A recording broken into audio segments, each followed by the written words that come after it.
Welcome to the Gottesdienst Crowd, where we foster confessional integrity, liturgical preservation, and preaching that doesn't stink. We believe that the historic liturgy of the divine service is more than mere cobwebs of antiquity, but it is a true treasure of the Church, to be dusted off and brought down from her attic to be enjoyed. So let's get dusting. Welcome back to the Gottesdienst Crowd. This is Jason Broughton, your host.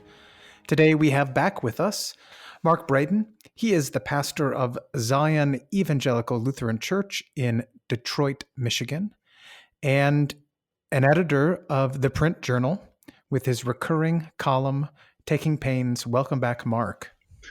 Greetings, and greetings from the city of Detroit as well. Excellent. So today we're trying something a bit different, something we haven't done on the Gottesdienst Crowd yet, something I've been kind of wanting to do for a little bit, is we're going to do some biographical sketches of some important liturgical authors and kind of liturgical, for lack of a better way of saying it, revivalists within the Lutheran Church. So today we're going to look at Luther Reed. Now, he's probably best known for his tome entitled The Lutheran Liturgy. But Mark, you have done some yeoman's work in looking into his past and also his work. So why don't you tell us a little bit about the man, and then we'll look at his work. I'd be glad to. Thank you. This is a point of great personal enjoyment because I've read Reed since 1999. I was actually really introduced to him in 2002 by Father David Peterson, one of the more important editors of our publication. And Peterson had worship and the Lutheran liturgy in his library, and I had the opportunity to read them as I vicared under Father Peterson. That would have been back, in the last century. And so it's a joy, actually, after this many years of reading Reed, to share a little bit about him. He is Luther D. Reed. The D stands for Daughterer, and he was born in North Wales, Pennsylvania in 1873, and he lived 99 years. He died in 1972. Reed was a great churchman. He was a liturgical reformer of the 20th century, and Reed left to us a rich heritage drawn from the Reformation and from the Church of the Ages, as we'll discuss. And he also left 4 books that should be central to every Lutheran pastor's library, and we will name those books and talk about them, and then a little bit later talk about some books written by Reed that we haven't touched on, and then also some books written about Reed. So probably most famously, Reed was the president of Lutheran Theological Seminary in Philadelphia for 7 years, beginning in 1938. That is also known as the Philadelphia Seminary. It was founded in the middle of the 19th century, and it was really an extension of the Pennsylvania Ministerium, which was founded 100 years earlier by Muhlenberg. It is one of 8 seminaries that have been associated with what is now the ELCA, and 8 different Lutheran bodies participated in the service book and hymnal, which was the initiative for that hymnal was led by Luther Reed. So in addition to being the president of the seminary, he was also the president of the Associated Bureaus of Church Architecture, both in the U.S. and Canada.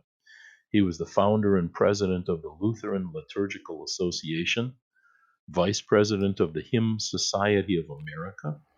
He served on numerous committees for the National Council of Churches of Christ, honorary member of the AGO, the American Guild of Organists, talented musician, honorary member of the Church Architectural Guild, and in addition to his earned doctorate, he held 4 honorary doctorates.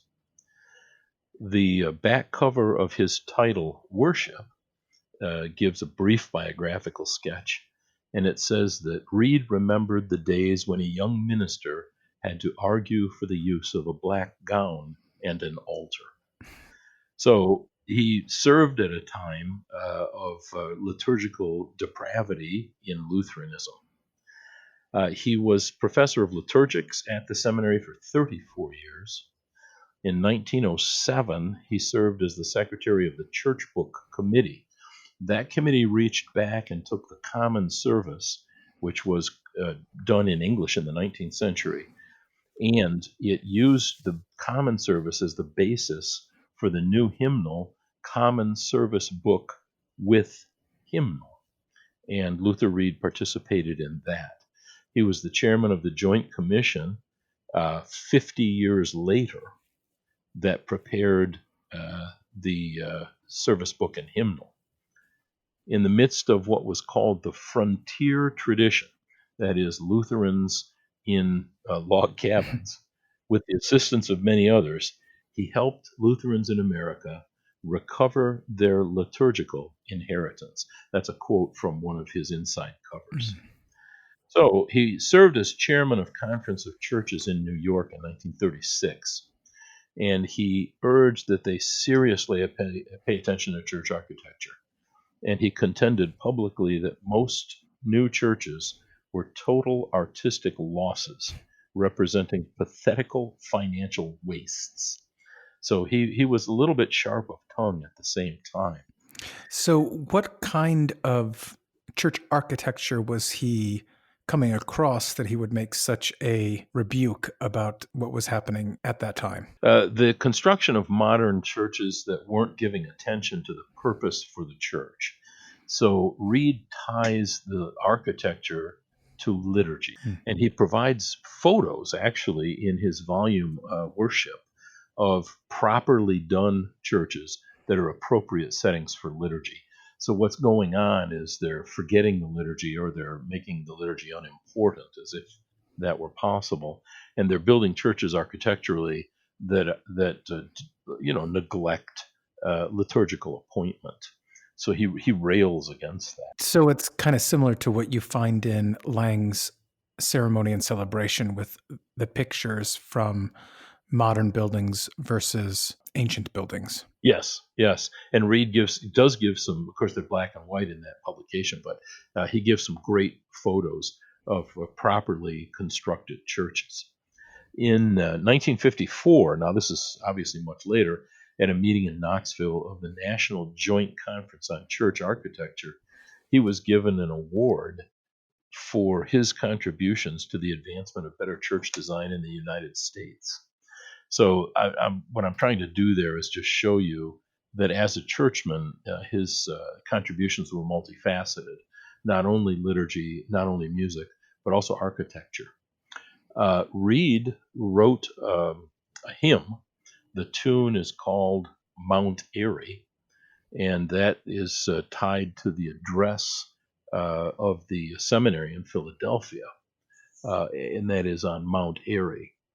And then he also translated parts of a hymn that we're familiar with, O Little Flock, Fear Not the Foe. And his title was Be Not Dismayed, Thou Little Flock. It's in the Common Service Book. It's hymn 196. And it carries, I guess, in recognition to Reed, it is placed right next to a mighty fortress in the Common Service Book. He also wrote the hymn, O God of Wondrous Grace and Glory, which is a CSB hymn. He wrote in 1947 a work called Luther and Congregational Song that was published by the General Council Publication Board, and it has a 1910 date, but the most recent one was 47. So Reed is the principal author, or participated in the production of 4 important books, and I mentioned those earlier, and I'd like to give the titles in a brief discussion of what's in each book.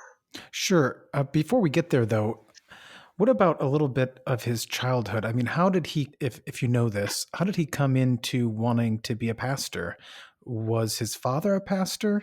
And, where was he trained? and how did he see to place the importance on church architecture, the liturgy, and the delivery of God's word and sacrament within that triangular understanding? He is very steeped in initially the tradition of the Reformation. He writes about that a lot. He's very influenced by that. But by the time he gets to service book and hymnal, he is much more interested in the ancient liturgies, the Greek and Latin liturgies, and actually brings portions of them into service book and hymnal. And from there, they show up in Lutheran worship and LSB.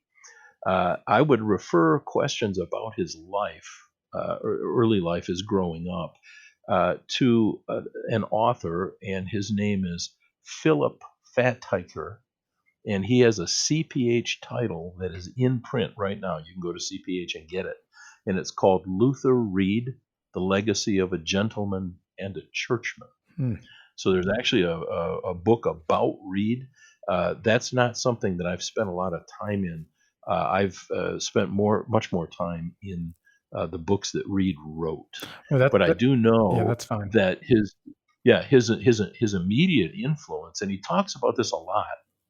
He talks about the development of the common service as being something not of America, but of the Reformation in Germany. Hmm. And he goes back to the old church books, the old church agenda, and he sees this commonality among churches of the Reformation. Now, it's interesting that Leah does the same thing. In Leah's agenda, he claims to have researched his ordo in 200 Reformation church agendas. And so Reed is influenced by that. He names Leah in a couple of his writings.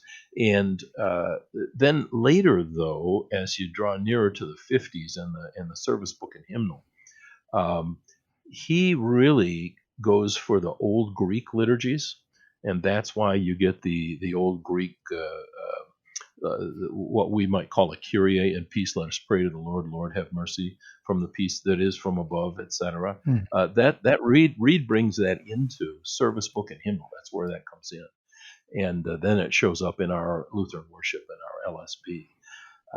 And that influence comes from the old Greek church.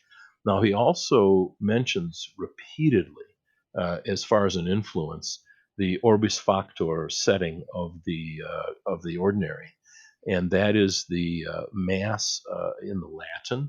That is the 11th setting of the Mass, and the 11th setting of the Mass is the Mass for ordinary time. So it's all Gregorian chants, all Latin, and it is the Mass that picks up for de tempore, for the season of the church.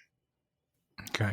So maybe that addresses a little bit the question of the influences. Yeah, no, I think that's helpful in terms of kind of where he, got this idea that he wanted to, go down that road. It makes sense that, he's born 10 years before the common service is actually put together, during the time when it's being constructed. Mm-hmm. And they're going back to all the various German liturgies and trying to figure out, what are the common elements and what are the distinct elements, and how should we weigh the various church orders to figure out where we're going to place it in our common service. So that makes sense, going back to those sources. Mm-hmm. Yeah, but so I think he's pretty honest about that. In fact, in the service book and hymnal, they actually place in the credit lines the Missa Orbis Factor as being the source of a number of their different chants. So if I can just start to touch now, and what I'll do is just summarize some of the contents of those four books, and then I certainly am open to questions and comments. The first that I would like to do is the Common Service book. Now that draws from the 1888 Common Service, which is translated into English, and then it adds to it several settings and a hymnal, and that is published in 1917 by the United Lutheran Church of America. That's the first book, and that's the Common Service Book with Hymnal. You can get that at Abe Books. The copies are floating around out there. The second is a read title, and that is The Lutheran Liturgy, a study of the common liturgy of the Lutheran Church in America. Has a 1947 publication date, and that is from Fortress Press of Philadelphia. The next title that I'd like to address is called Worship, a Study of Corporate Devotion. And in my estimation, TLL and Worship are Reed's greatest works. Worship has a 1959 publication date from Muhlenberg Press. And then lastly, the Service Book and Hymnal of 1958. And signing off on that were 8 different Lutheran church bodies and 4 printing presses. So it was quite a work that was meant to unify the worship of the Lutherans in America. So beginning with the Common Service Book of the Lutheran Church, this initially, as it was published, claimed to be the one hymnal for all English-speaking Lutherans. It was the General Synod of the South and the General Synod and the General Council that got together to do this hymnal. It was proposed 1878, and it was published 1888 is the version that I'm holding in my hand. And it talks about the common service in terms of Luther's reform of the Mass. And in that reference, they would be referring to the Formula Missae of 1523. But also the use of that form, that ordo, in the German church agendas of the Reformation. But they're very honest, and they include a very interesting history of liturgical renewal and the liturgy in the Common Service Book. And they also tip the hat to Cranmer, the Archbishop of Canterbury, and the Book of Common Prayer, because they draw from his language as they move out of German and into English. But even in the Book of Common, in the Common Service Book, so 1888, they're calling the church the one holy Catholic Christian church with a capital C in Catholic. So they're really looking at this from a historic perspective, and they rightly understand the use of the term Catholic. They weren't afraid of it at all, and they employ it in that 1888 edition. So one of my favorite parts about CSB, Common Service Book, is in the first 2 plates, they have this beautiful churchly liturgical calendar. It's published on facing pages, and I actually have a photocopy of it hanging on the wall next to my desk in my study from which I'm speaking. And I use that because it is the historic lectionary. The service itself is a sung setting of what we would know as the page 15 liturgy of Lutheran Hymnal of 1941, but the music is different. The setting opens not, though, with the corporate confession and absolution, but rather with what we would know as the TLH page 5 declaration of grace. So the public absolution is simply the declaration, he who believes and is baptized. So there's that wonderful declaration of grace rather than the public absolution. So does this mean, or should we conclude from that they still held in pretty high place private confession and absolution? Yes, although no rite that I'm aware of is present in CSB. There is a preparatory rite for public confession that's given after the settings of the divine service in the occasional services, but I'm not aware of a private confession rite. Of course, Luther's would have been available to them, and they were students of Luther, so that may have been what they used. Interestingly, right away, as the Alleluia in the Divine Services is presented on page 15 of Common Service Book, they offer a tract for penitential seasons. There are two different settings given for the offertory, and that's on page 17 if anyone's following on that. And the first is the sacrifices of God are a broken spirit, a broken and contrite heart, O God, thou wilt not despise. The second is the create in me a clean heart, O God, from Psalm 51. So historically, the offertory was never a proper. It was always an ordinary. It was different every week. And they recognize that, I guess, in some level by offering a choice between two offertories.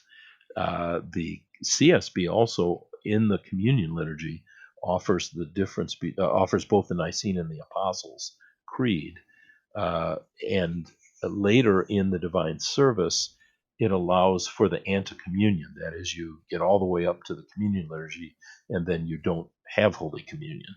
So presumably, their use of the Apostles' Creed would have been when communion wasn't received. The Nicene Creed for the use of that service when communion is received. It does make the Nunc Dimittis a proper. The communio and the post communion were always were always propers. It makes them an ordinary. It puts it in and makes it the same every Sunday. But it also has Luther's post communion collect. At the end of the divine service, we give thanks to the Almighty God that thou hast refreshed us. So it's a wonderful representation of the 1523 Latin Mass in English with notation, and basic rubrics are provided. CSB also includes both Matins and Vespers, propers for the church year, with the readings printed in full. So you don't have to have a second book. The readings are printed out, although there are no Old Testament readings, which is common also to Lutheran hymnal. There is a combined Passion history that is broken into 7 distinct parts: order for the baptism of children, order for the baptism of adults, an order for confirmation, the order of public confession, a burial rite, a marriage rite, an ordination rite, an installation rite, the order for the laying of a cornerstone, order for the dedication of a church, order for opening and closing synods of the church, in order for installing the church council. There's a several-page section on the general rubrics, both for the divine service and for the offices. And then there is a calendar that includes a system for ranking of feasts. And at the end of the section of 578 hymns, there's a children's section. So, I mean, it's a very complete church book. Mm-hmm. So the next, so that's just a kind of a brief overview of the Common Service book with hymnal. And the copy that I'm holding carries 2 dates: 1917 by the ULCA, United Lutheran Church in America, 1918 again by the ULCA, and so that's it's at least 101 years old this year. Mm-hmm. The second book that I'd kind of like to just touch on, if I may, is the book called The Lutheran Liturgy. And this is a study of the common liturgy of the Lutheran Church in America. Now, the first thing I think that's interesting, as I gave the date earlier, 1947, this is also the title for the Lutheran Hymnals Altar Book. So it's a fairly ambitious title because Lutheran Hymnal was published before this. And to call this book TLL is, well, maybe even a bit presumptuous. Reed is a little hard on Missouri in his writings for not being part of the SB&H project, Service Book and Hymnal Project. And I think naming this the Lutheran Liturgy a few years after the Lutheran Liturgy was the name of Missouri's altar book shows a little bit of the way they felt about Missouri at the time. Some things Uh, change and some things never change. that's exactly right. Yeah. So we have before us the Lutheran liturgy, and it opens up with this wonderful quote from the first Christmas sermon of Martin Luther that says, "Anyone who is to find the church, excuse me, who is to find Christ, must first find the church." And the church is not wood and stone, but it is the company of people who believe in Christ. And that's how they introduce this book by Luther Reed. And this is very much Luther in his translation of the Greek, rather than rendering ecclesia Kirche or Kirche. He renders it Gemeinde, the congregation. For Luther, the church is the believers gathered around the means of grace. It's not a hierarchy. And that's how Reed opens his book, The Lutheran Liturgy. It is a comprehensive study of the origins and the development of the liturgy of the Christian church, and he includes the early and medieval churches. And so he begins here really with a study of the Reformation and Lutheran church orders. And after he does that, in he spends almost 25 pages on the early church. He spends 20 pages on the medieval church. And then he's got a good 20 pages on the development of the German liturgies. And also then he's got another good 20 pages on the Lutheran church orders. And then he's got another good 15 pages on Swedish church orders of the Reformation, and then Anglican and Lutheran liturgies considered together. And here he talks about the fact that the Book of Common Prayer was influenced by Lutheran sensibilities. And he talks about the differences and the similarities. And really, he makes the claim that the Lutheran liturgy is closer to the historic liturgies, and so he's almost 150 pages in by the time he gets to speaking about American Lutheran liturgies. And he talks in that section about the American Lutheran liturgies. He talks in that section about the pioneer settings. He talks about Muhlenberg, the early American Lutheran liturgies, where they were taken from. And then he names 5 or 6 other important early liturgies in American Lutheranism. He talks about the Ministerium of New York and the revival there in the liturgical developments, and the other synods he discusses, and then the Church Book of the General Council in 1868, moving forward then, after about spending 20 pages on that, towards the Common Service, and then the Common Service book, which we've discussed. And he jumps from that to the Common Liturgy of 1958, which is going to be the basis for his real commentary after 200 pages. He's going to comment on the liturgy as we find it in service book and hymnal. So you're into this almost 200 pages before he introduces the service book and hymnal and begins to talk about it. So you mentioned that he discusses a little bit about worship and Lutheranism on the frontier. Yes, he does. He's in the 8th chapter of his book, which, if you're holding it, begins on page 161, outlines what he identifies as the pioneer conditions of the church. Now, it's been so long since I've read this book, and I probably have only read it piecemeal, so I'm not sure if I actually have read that chapter. But does he talk about, because one of the claims that I'm sure you're well aware of now is that we need to get rid of the liturgy because we're in sort of this time where we're kind of a post-church time like the apostles were in. and we need to jettison the liturgy in order to be more evangelistic. Does he address that in that chapter and the importance of maintaining a liturgical and specifically a Lutheran liturgical heritage? Well, he certainly talks about these struggles between the Dutch Reformed and the Lutherans, and that it was important for them to remain separate, and that the Lutherans retained their own liturgical tradition. So the first Lutherans in America were from Holland and Sweden, and he names those groups. They would have been very familiar with the Dutch Reformed, and he talks about their settlements in Delaware and Pennsylvania and how they remain distinct from the Dutch Reformed, and that's important to the transmission of the liturgy of their fathers to their children in the church.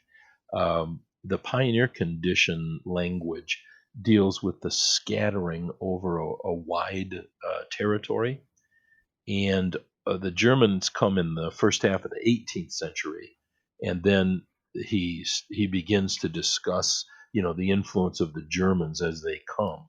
But I think certainly uh, Reed is supporting the idea that the retention of the liturgy by the Lutherans is key to their retaining the theology of the Lutheran Church. Mm-hmm. Yeah, and Uh, that was part and parcel of the common service. Exactly right. Exactly right. And he's gone through Muhlenberg's diary. He talks about Muhlenberg's diary as a source, and then he establishes, if you're holding a copy, around page 167, depending on the printing, uh, the outline of the typical Lutheran order that had, he says here, changed little since the Reformation. Melanchthon, Bugenhagen, Jonas, Myconius, Spalatin, Chemnitz, Arndt, uh, he cites as being the fathers of this outline that he presents, and we would know that as basically the common service. Mm-hmm. And then he goes on to discuss other early American liturgies. So by the time we get to 1958, he's going to use the rest of this to really deal with the ordinary and propers of service book and hymnal. And we're going to talk about the service book and hymnal last, but I can just give you kind of an overview and a sense of how he continues in uh, TLL, the Lutheran liturgy. So he goes through the service in detail. He talks about all the ordinaries and the propers and where they come from. And for the Lutheran pastor, this discussion of where these things come from is very valuable. It's a remarkable read. It's worth every week as you study the propers of the historic Lutheran liturgy. As you look back to read, you can see where these collects are drawn from and some of the history behind the propers for every week. Is very interesting. And then he presents matins and vespers in detail. And then he goes through 200 pages of explanations of the propers, broken up into the parts of the liturgical year. And then he ends with a discussion of the historic Lutheran use of the litany and also the suffrages and their inclusion in the Lutheran liturgy as it is presented in service book and hymnal. So the first two books that I wanted to talk about were Common Service Book and The Lutheran Liturgy, a study of the common liturgy of the Lutheran Church in America. The third is the title called Worship, a Study of Corporate Devotion. And this is Reed's history of worship. And he begins with a very interesting foreword and talks about worship as an experience and an institution. And so he opens with this statement that worship has to be individual, but it can't be only individual. Mm. And so he distinguishes between individual devotion and corporate devotion, and then bases his title on corporate devotion.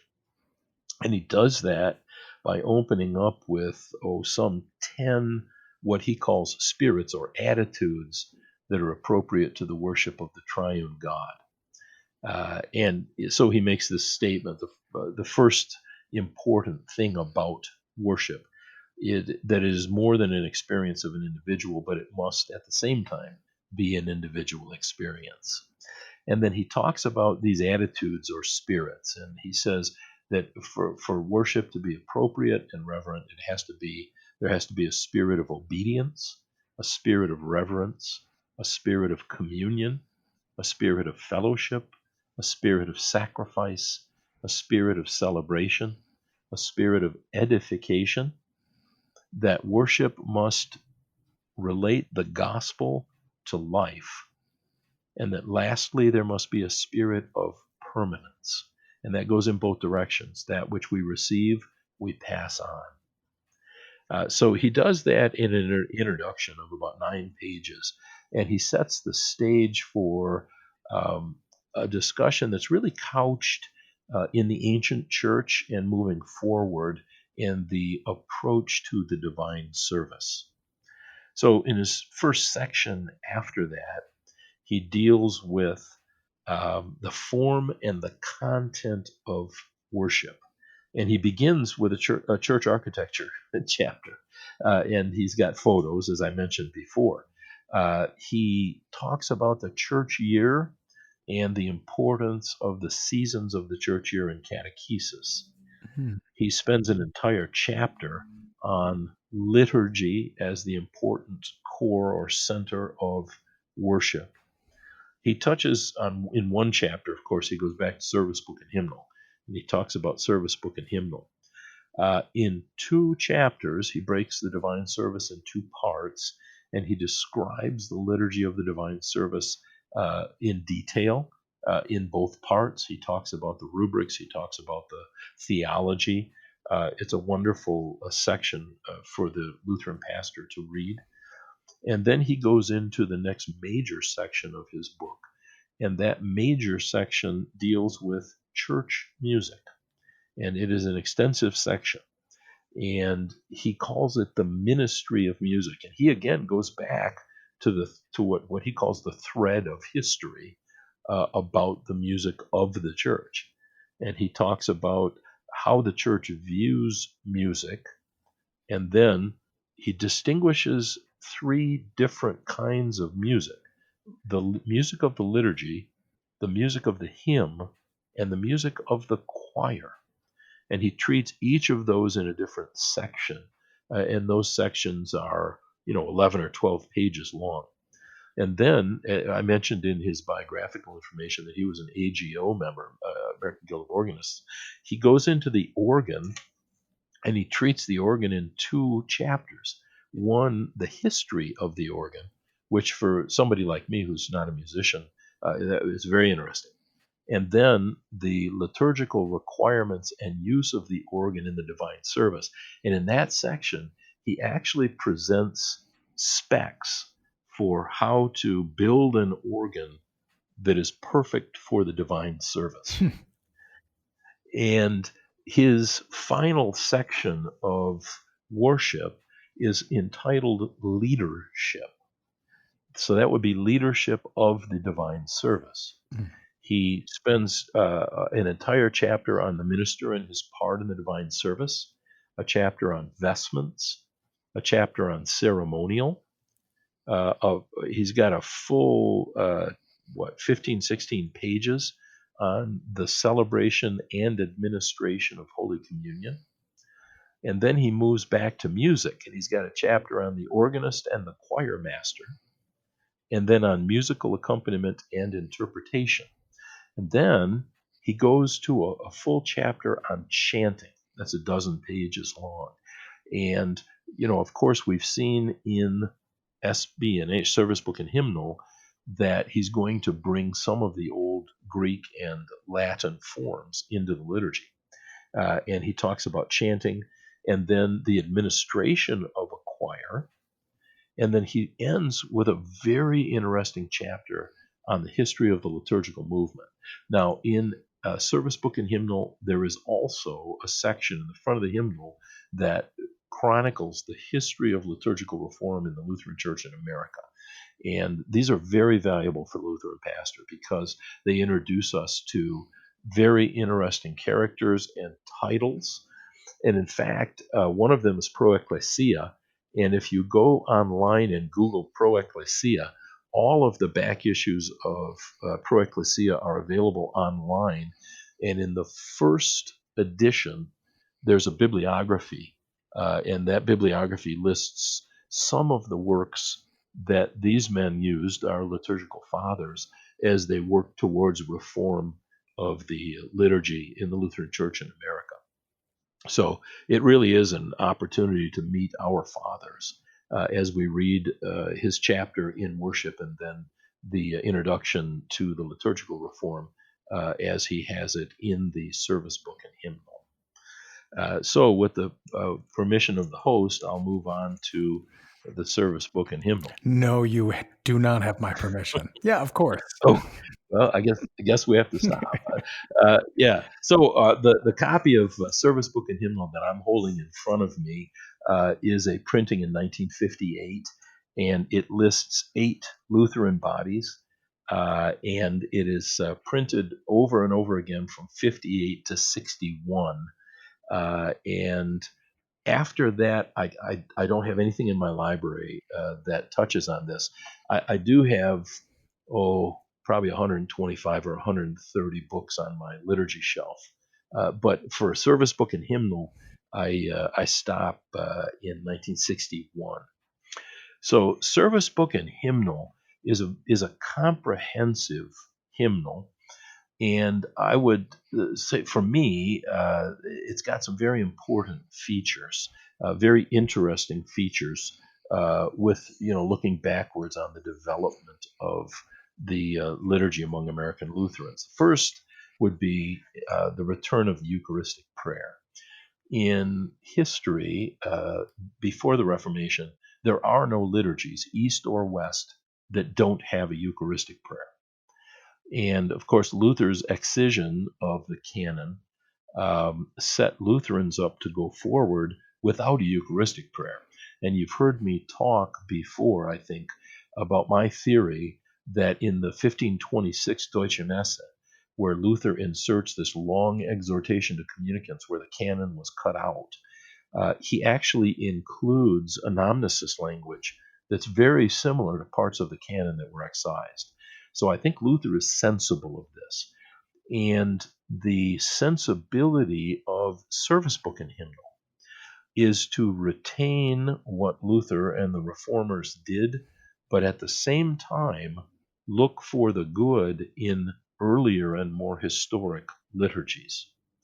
And I have just a real short quote, and this is in Reed's preface to the liturgy in Service Book and Hymnal.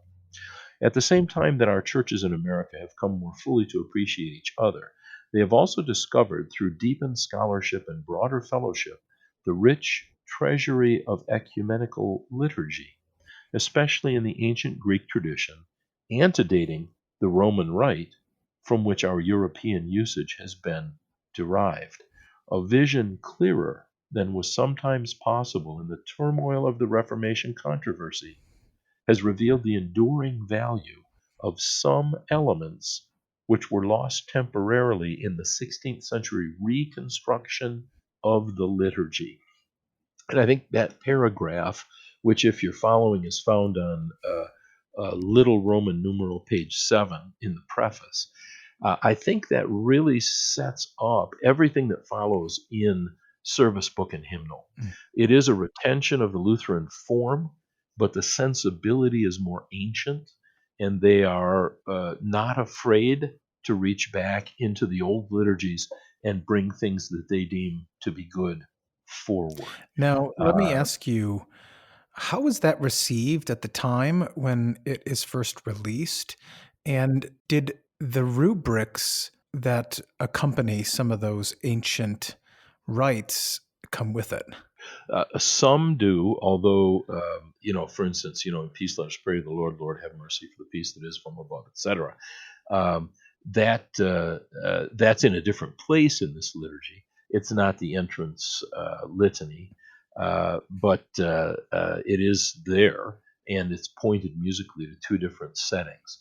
So how it was received, I think, because SB and H, Service Book and Hymnal, was widely used in those Lutheran churches. Now they're not in communion with Missouri, but in those churches, these are widely used, and this did unify 8 different Lutheran bodies, Service Book and Hymnal.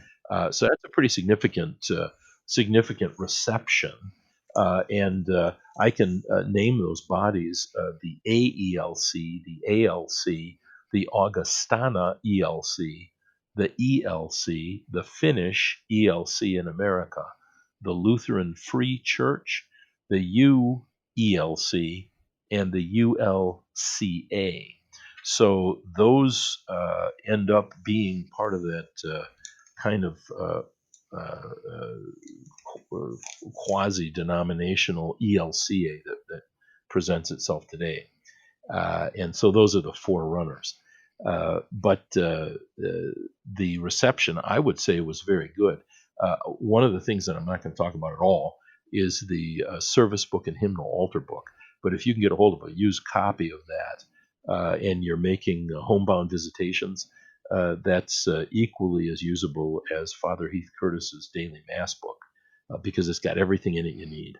Okay, so continuing then in this idea of reaching back, I mentioned earlier that a number of the chant tones in Service Book and Hymnal are identified as having come from the Missa Orbis Factor, which is the 11th setting of the Latin Mass. It is a Gregorian setting, and it was used in the Sundays per annum. And so the service is presented. There are 2 settings of the service presented. The first is very faithful to common service book, although it includes full musical notation in 4 parts for all of the ordinaries. And it includes a third setting for the offertory, which shall I render to the Lord for all his benefits to me, as part of the offertory. And so it does offer choices. Now, it only gives one Kyrie, and it gives an alternate for the simple, Lord have mercy upon us, Christ have mercy upon us. But it offers, in peace let us pray to the Lord, Lord have mercy for the peace that is from above, for the salvation of our souls, let us pray to the Lord, Lord have mercy. So if you're following, that's in the first setting of the Divine Service on page 17 in Service Book and Hymnal. It's very good about attribution of translation and of musical notation. Almost every section where there's printed music, it attributes it to someone. And then the Nicene Creed is presented, 3 settings of the offertory, the fourth being the musical setting of Psalm 51. And then it brings it at the prayer of the church. Then you get the choice between going on to communion or the ante-communion.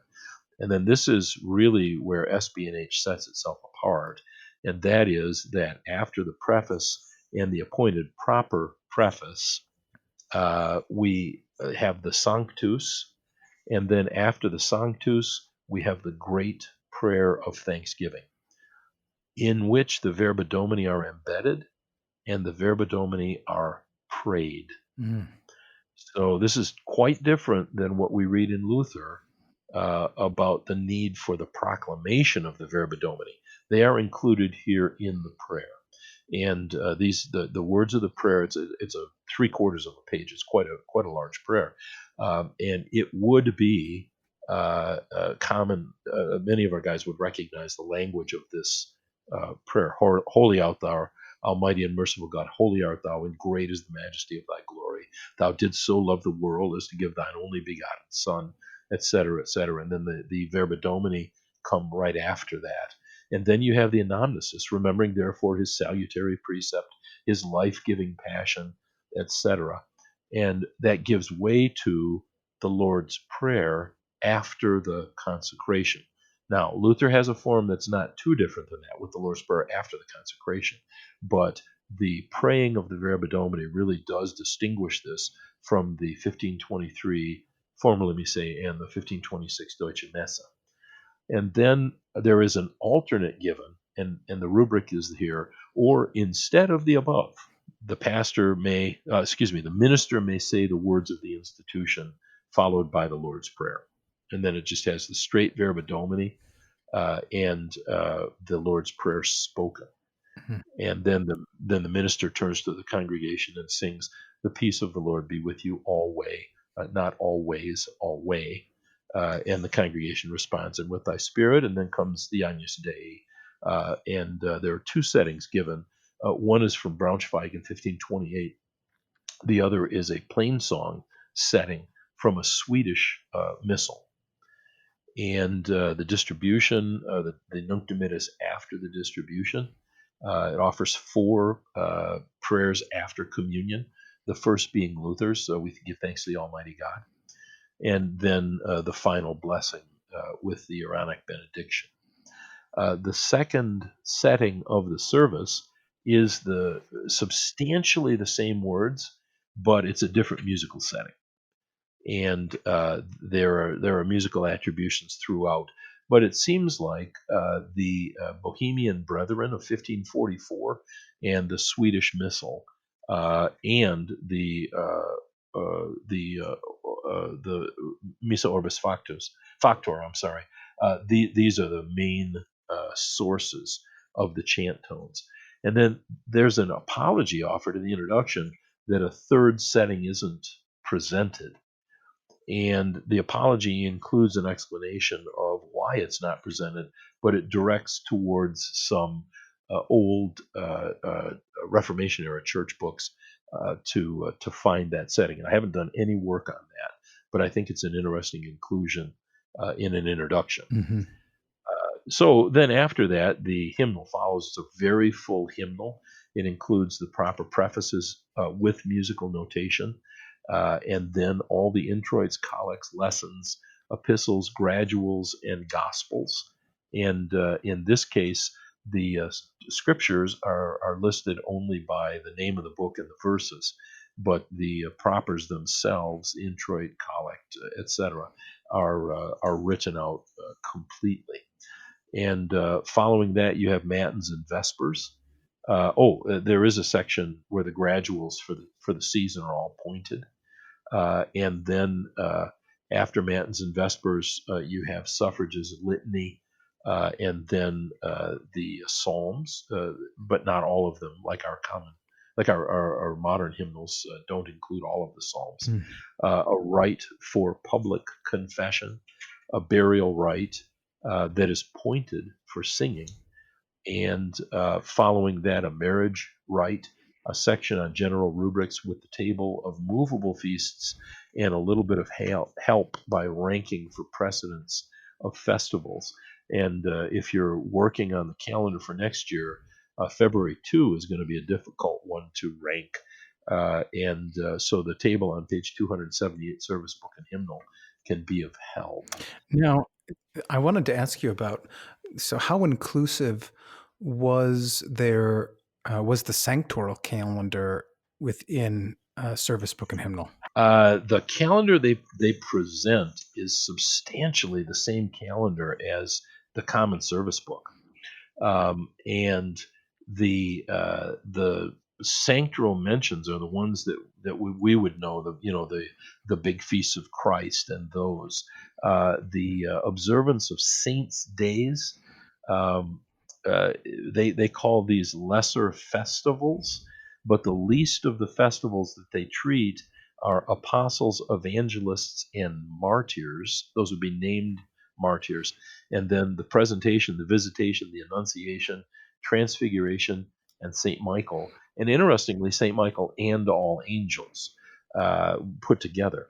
So there isn't a list here in the ranking that identifies a full sanctoral calendar. Leah certainly has that. And Dr. Benjamin Mays has put into English translation two of Leah's liturgical calendars with a sanctual observance on every day of the year. Hmm.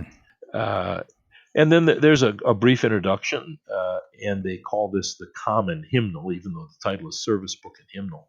And then we get some 600 hymns broken into seasons of the year, and also by theme of the hymn.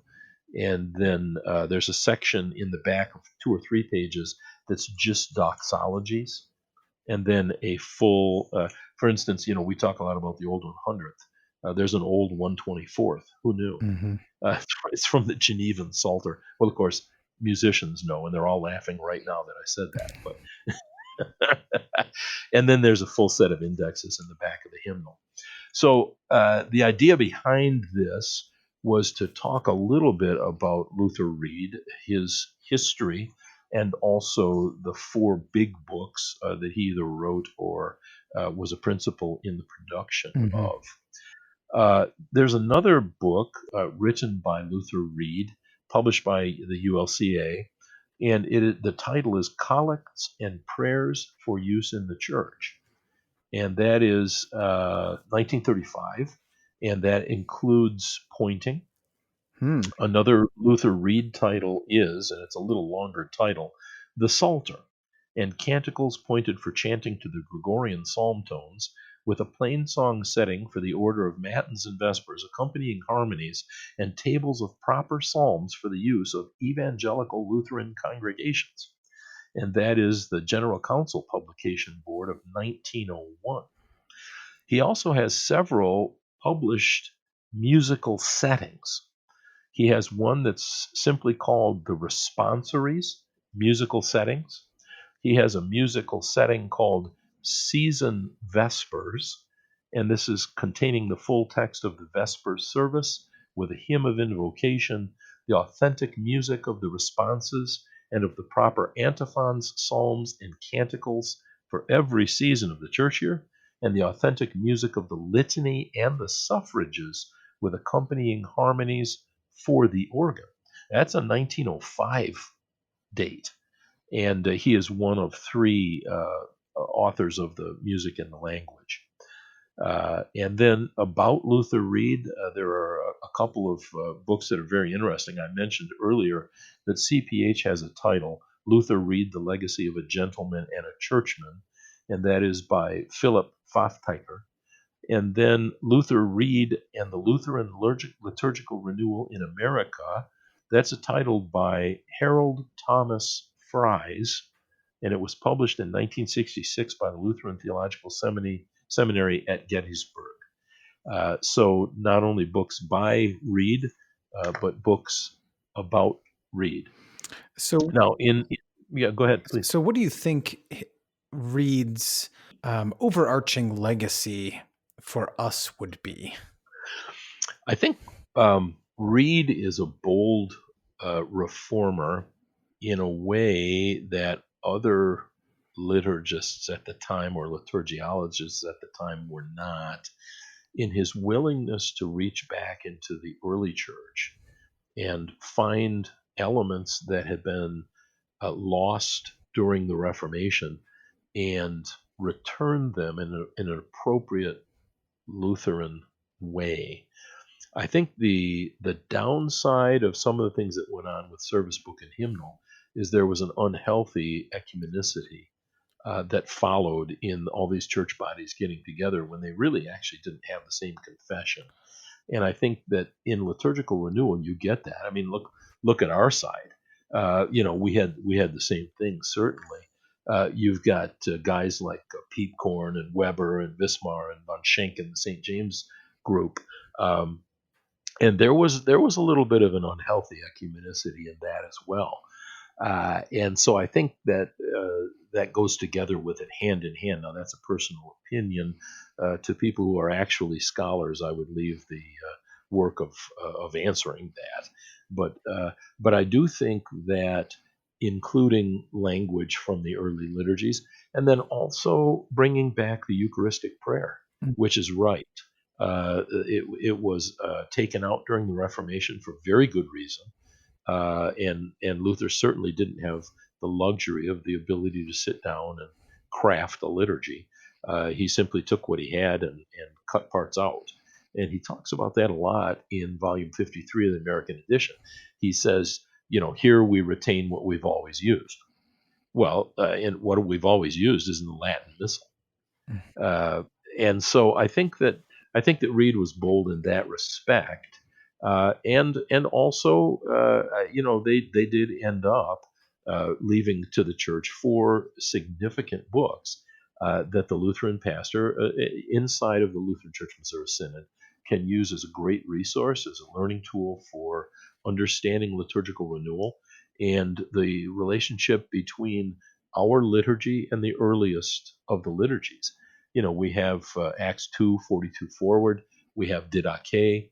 We have apostolic tradition, Hippolytus of the 3rd century. We have the apostolic constitutions of the 4th century. We have Ordo Romanus Primus of the 9th century, a full rite with the installation of a bishop. And we can see in these, if you have a copy of Brightman, Ancient Liturgies East and West, you can go back to the Byzantine liturgies, the Liturgy of St. James, and you can see, the Lord be with you and with thy spirit. Hearts above, we have them with the Lord. Let us give thanks unto the Lord our God. It is meet and right so to do. These are common. They bind us with 2,000 years of difference to our fathers in the faith and those who have gone before us. Any final thoughts? Yeah, I think I'd like to make one comment. I was amazed as I did the research here. I have a lot of books in print on my shelf, but I also went online to some of the musical libraries to pull down Reed titles. And I was amazed that if there is a Wikipedia article on Luther Reed, I couldn't find it. Wow. It seems like somebody ought to write something on Luther Reed on Wikipedia. Maybe Sounds like you have a ministry for that. Yeah, you're right. That's my calling. But I thought what we might do. Luther Reed did write a hymn. The title of the hymn is "O God of Wondrous Grace and Glory," and it's a 5-stanza hymn. There's an introductory hymn to the Trinity, and then 3 stanzas, one each to each person of the Holy Trinity, and then a closing stanza. This is stanza 4. O God, whose grace and power supernal endure through time itself decay, our strength renew with life eternal, crown all who seek and find the way. Thy word, O God, the Spirit's sword, give peace in our time, O Lord. You can find the full hymn in Service Book and Hymnal number 353. So I think it's completely appropriate to let Luther Reed have the last word. Excellent. Well, thank you so much for your study on this and for walking us through all the sources and the biographical sketch. He sounds like an amazing liturgical scholar and also just someone who's connected to what Lutherans stand for and how we teach and hand on the faith. I can't wait to meet him when we find ourselves in the glorious company of the angels and the archangels in heaven. So thanks again for your time, Mark, and I look forward to having you on again. Thank you for the opportunity to do the study, and I will be glad to be with you in the future.